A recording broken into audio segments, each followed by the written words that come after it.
जिंदगी का सफर सुहाना हो, इसके लिए सावधान रहना जरूरी है। रोजमर्रा के आपाधापी में कुछ देर बैठकर सोचना समझना भी जरूरी है कि आपके आसपास क्या हो रहा है और जो कुछ हो रहा है उससे हमारी जिंदगी, हमारा परिवार कैसे प्रभावित हो सकता है। इसलिए हॉर्न बजाकर बाखबर करने वाली खबर जरूरी होती है। और आज की ये खबर प्रयागराज महाकुंभ में सड़कों पर लगे भारी जाम से जुड़ी। प्रयागराज महाकुंभ में लाखों की संख्या में श्रद्धालु माघी पूर्णिमा के मौके पर आस्था की डुबकी लगाने पहुंच रहे हैं। इसकी वजह से ट्रैफिक की बड़ी समस्या खड़ी हो गई। प्रयागराज आने वाले रास्तों पर कई किलोमीटर तक गाड़ियों का लंबा जाम लग गया है, जिससे लोग कई घंटे तक गाड़ियों में बैठे रहने को मजबूर हैं।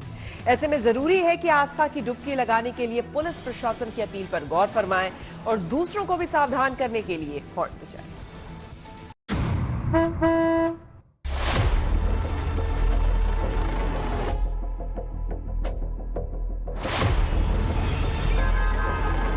ज्यादा भीड़ इकट्ठी हो चुकी है।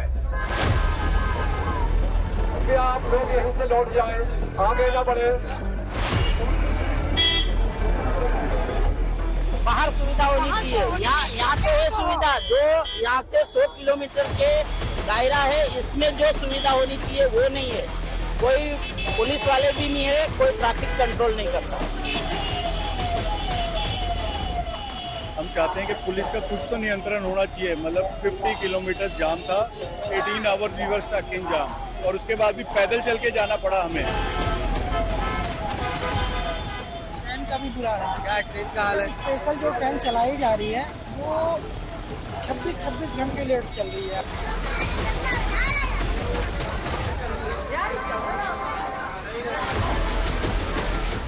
ये महज कुछ श्रद्धालुओं की ही बात नहीं है। प्रयागराज महाकुंभ में आए श्रद्धालुओं का कमोबेश यही हाल है।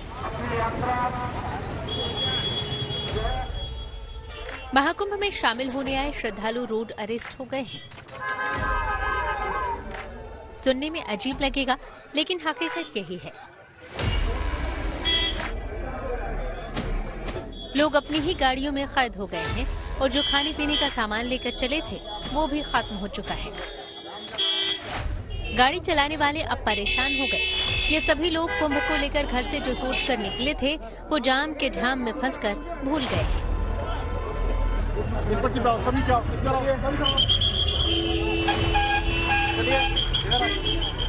प्रयागराज में अचानक जो भीड़ बढ़ी है श्रद्धालुओं की, उसके हालात ये है कि जो 100 किलोमीटर का सफर है उसमें 18 घंटे लोगों को लग रहे हैं।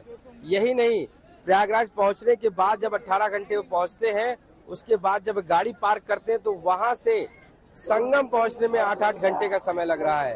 तो सोचिए कि हालात किस कदर। हमारे साथ श्रद्धालु मौजूद है इस समय, उनसे खुद पूछते हैं कि किस तरीके से वो आए हैं। क्या नाम है आपका? अमर सिंह राठौड़, हम गुजरात से आए हुए हैं। चित्रकूट से यहाँ मलाइका चौक तक पहुँचने में 18 घंटे लगे हुए हैं। फिर यहाँ से हम ऑटो करके पैदल चल के यहाँ आए हुए हैं। अभी यहाँ तो बहुत अच्छी सुविधा है कुंभ के क्षेत्र में, लेकिन बाहर की जो सुविधा है वो नहीं है। वहाँ कोई पुलिस भी नहीं है, कोई भी नहीं है वहाँ। अच्छा, वहाँ सुविधा कम है। ओके, आप बताइए क्या नाम है आपका? रमीला पटेल। ये बताइए कि कहाँ से आप आई हैं, कितना जाम मिला है आपको? हम बड़ौदा से आए, फिर चित्रकूट आए। चित्रकूट से हमको 18 घंटा लगा। सुबह 4 बजे से निकले थे हम, रात को 10 बजे हनुमानगढ़ी पहुँचे। अच्छा, मनारा चौक। वहाँ से 18 घंटे लग गए 100 किलोमीटर में। उधर से 18 घंटे लग गए। और दूसरा यहाँ जब पहुँच गए प्रयागराज, जब गाड़ी पार्क की, उसके बाद कितना किलोमीटर पैदल चलना पड़ा? उधर से तो थोड़ा चला, लेकिन 3-4 ऑटो वाले ऑटो बदल के आए हम। प्रयागराज महाकुंभ में उमड़े इस जन सैलाब से शहर की ट्रैफिक व्यवस्था पटरी से उतर चुकी है। शहर की गलियां, सड़कें और हाईवे सभी जाम हैं।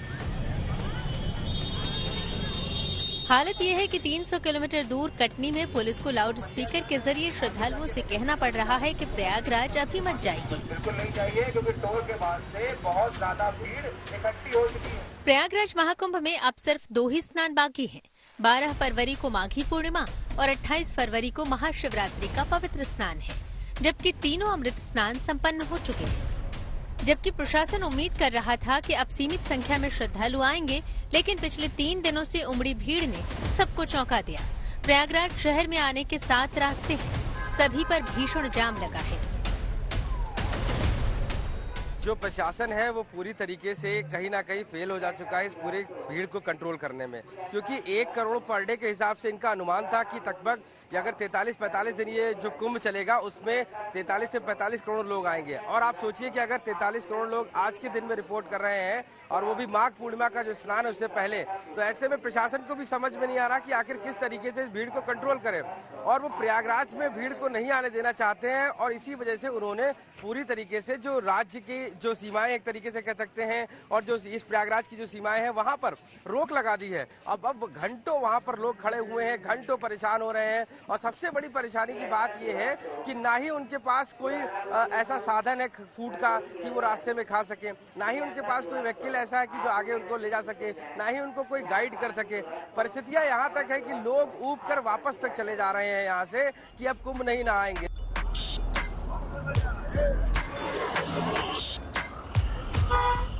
अचानक उमड़ी श्रद्धालुओं की भीड़ के बीच पुलिस ने शहर के अंदर जगह जगह बैरिकेड्स लगा दिए हैं।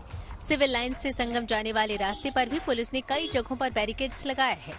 हर जगह पर तैनात पुलिसकर्मियों और श्रद्धालुओं के बीच झड़प की स्थिति बन जा रही है। भीड़ इतनी ज्यादा यहाँ पर है कि बैरिकेड्स भी लगाए गए हैं और पुलिस लोगों को समझा भी रहे हैं कि एक जगह रुकिए नहीं, बढ़ते रहिए, रुकिए नहीं।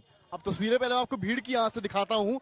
आप बैरिकेड्स को देखिए, यहाँ पर ये तमाम बैरिकेड्स हैं और उसके इस पार जो है, इसके इस पार जो भीड़ है आप केवल देखिए कि बैग्स को लिए हुए हैं और बढ़े जा रहे हैं अपने रास्ते की ओर, संगम की ओर। इनका यहाँ आने का उद्देश्य ही यही है कि ये आस्था की वो डुबकी लगा सकें। तस्वीरें दिखाते रहिए कि किस तरीके से सामने देख सकते हैं यहाँ से जो रेलवे स्टेशन है वो 4 किलोमीटर है, जो प्रयागराज जंक्शन है वो 8 किलोमीटर है। लेकिन ये जो भीड़ है, ये देखिए जो दुपट्टा है वो लिए हुए तमाम परिवार आपको यहाँ दिखेंगे जो दुपट्टा लिए हुए हैं और दुपट्टा लेकर जा रहे हैं जिससे कि वो महाकुंभ के मेले में खोए ना। आप लोग यहीं से लौट जाएं, आगे ना बढ़े, आगे जाने की स्थिति में नहीं है आप लोग, ज्यादा और परेशानी होगी। हालांकि हर रूट से आने वाली गाड़ियों के लिए प्रशासन ने पार्किंग तय की है। जैसे कोई अगर लखनऊ, रायबरेली, अयोध्या के रास्ते प्रयागराज आता है तो उसे संगम से करीब 20 किलोमीटर पहले मलाका एरिया में रोका जाता है। यहाँ बेला, कछार, चंपतपुर, घाटमपुर और आदमपुर में रोका जाता है।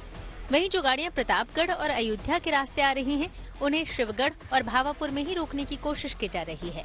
जौनपुर की तरफ से जो गाड़ियाँ आ रही हैं, उन्हें गारापुर, हरिनाथ धाम, कमलेश डिग्री कॉलेज और ग्रीनलैंड के पास रोका जाना है। लेकिन सबसे ज्यादा हालत खराब रीवा और कानपुर की तरफ से आने वाले लोगों के हैं। रीवा की तरफ गोहनिया तक जाम लगा हुआ है। कानपुर से आने वाली गाड़ियों को नेहरू पार्क में पार्क करवाया जाता है, लेकिन पिछले 2 दिन से पूरा मैदान भरा हुआ है। पहले यहाँ गाड़ियाँ पार्क होती थी, तब उन्हें शटल बस और पब्लिक वाहन मिल जाते थे, लेकिन अब यहाँ से लोगों को 15 किलोमीटर दूर संगम तक पैदल चलना पड़ रहा है। वहीं जिन लोगों ने वाराणसी के जरिए प्रयागराज संगम का रास्ता पकड़ा, वो भी बुरी तरह से प्रभावित है। माघी पूर्णिमा को अभी 2 दिन शेष हैं, लेकिन उससे पहले महाकुंभ में आस्था का सैलाब उमड़ आया है। एक और प्रयागराज आने वाले जितने भी आसपास के जिले या राज्य हैं, वहां की सड़कों पर लंबा लंबा जाम लगा है, तो वहीं महाकुंभ क्षेत्र संगम पहुंचने वाली जो सड़कें हैं, जो मार्ग हैं, वो खचाखच भक्तों की भीड़ से भर गए हैं। हम इस वक्त टॉप व्यू पर आए हैं आपको दिखाने ये कुछ खास तस्वीरें जो आप देखें और खुद निर्णय लें कि आपको महाकुंभ किस वक्त आना है, कब नहीं आना है और कब परिवार के साथ यहाँ आना अवॉइड करना है। ये जो तस्वीरें हम आपको टॉप व्यू से दिखा रहे हैं, उससे आप केवल अंदाजा लगाइए कि ये जो जन सैलाब उमड़ पड़ा है भक्तों का संगम में आस्था की डुबकी लगाने के लिए। कुल मिलाकर कहानी यहाँ पर ये है कि ये जो भव्यतम नजारा आपको हम दिखा रहे हैं और इसके अलावा ये देखिए किस तरीके से भारी भारी संख्या में ये श्रद्धालु यहाँ पर उमड़े हुए हैं। इनका कोई काउंट नहीं है, कोई नंबर नहीं है, बस एक आंकड़ा आता है शाम तक जिसमें बताया जाता है कि इतने लाख, इतने करोड़ लोगों ने आज आस्था की डुबकी लगाई।